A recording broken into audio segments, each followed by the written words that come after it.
පෞරුෂයක් තියෙන ජාතියක් කොහොමද හදන්නේ? පෞරුෂයක් තියෙන ශ්‍රී ලාංකිකය කොහොමද බිහි කරන්නේ?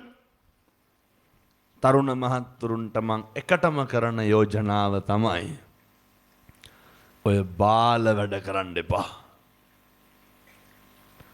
ඔය නොකල යුතු නොගැලපෙන දේවල් කරන්න එපා. ඒ වගේ අපේ තරුණකම අපේ පෞරුෂය හීන වෙනවා. ඒ නිසා එකටම පුරුදු වෙන්න. ඔය සමහර තරුණයෝ ඉන්නවා දැන් ඔය අයිස් ගහන කොල්ලෝ කියන්නේ මේ නැතුව බෑලු. මේවත් එක්ක ඇති වෙලා තියෙන මේ හොරකම. පානදුරේ තරුණයන්ට මං යෝජනාවක් කරනවා. එක්කහුව වෙන්න.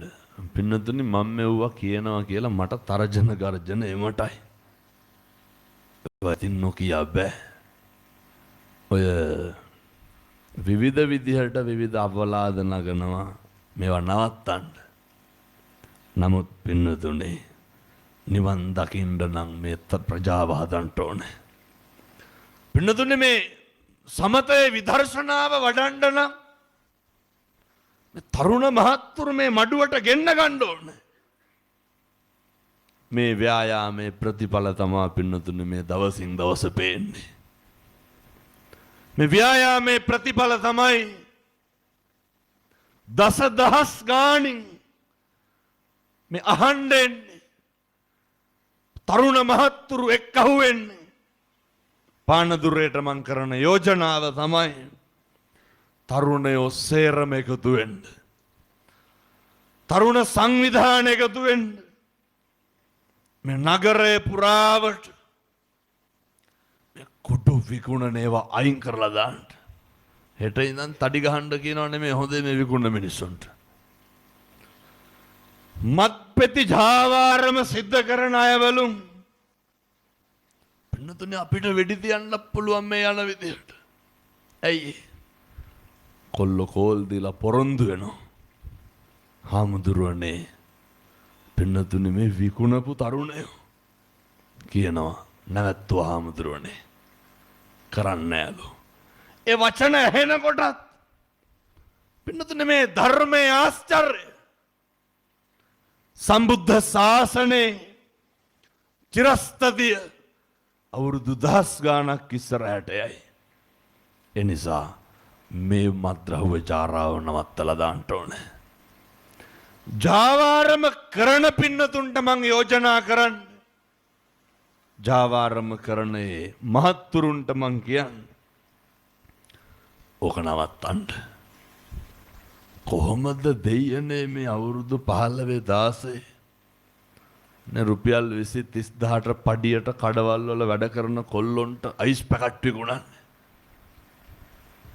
මේ පාරේ සපත්තු මහන මිනිස්සුන්ට කුඩු පැකට් විකුණන්නේ. මම මේක අමුවටම කියලා දාන්න පින්නතුනි වෙන මේක සරලව කියන්න ක්‍රමයක් නැහැ. ඔය වැඩේ නවත්තන්න. මේ සේරම එක්කහුවෙන්න දවසින් දවස අම්මලා තාත්තලා පුදුම විදිහට දුක් විඳිනවා. දෙමව්පියෝ කතා කරලා කියනවා හාමුදුරුවනේ මේ උදෙත් කොල්ල නැගිට්ටලු. ටික වෙලාවක් යනකොට කොල්ල එන්න කලින් පෙන්වලු රුපියල් 1500 තියෙන තැන.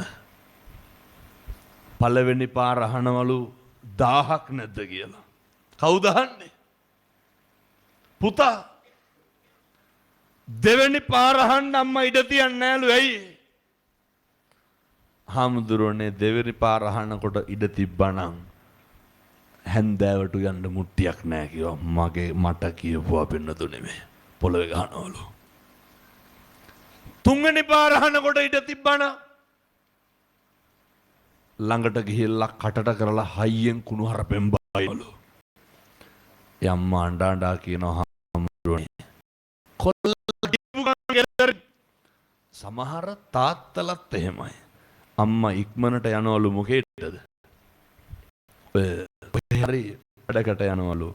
වෙන කිසි දෙයකට නෙමෙයි අම්මා වැඩට යන්නේ. මොනා කරන්නද? පුතාට කුඩු ගහන්න සල්ලි හොයන්න. ඒක නැත්තම් මේක මෙහෙම ඛේදවාචකයක්. මැදවච්චි අම්මා මැරුවේ බොණ්ඩ යන්න එපා කිව්වා කියලා පොරවෙන් කොටලා. මේක නැති වෙනවා.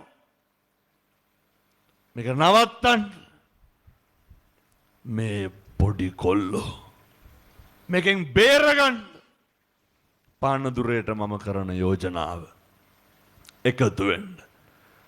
ධර්මයට අනුව හැසිරෙන්න.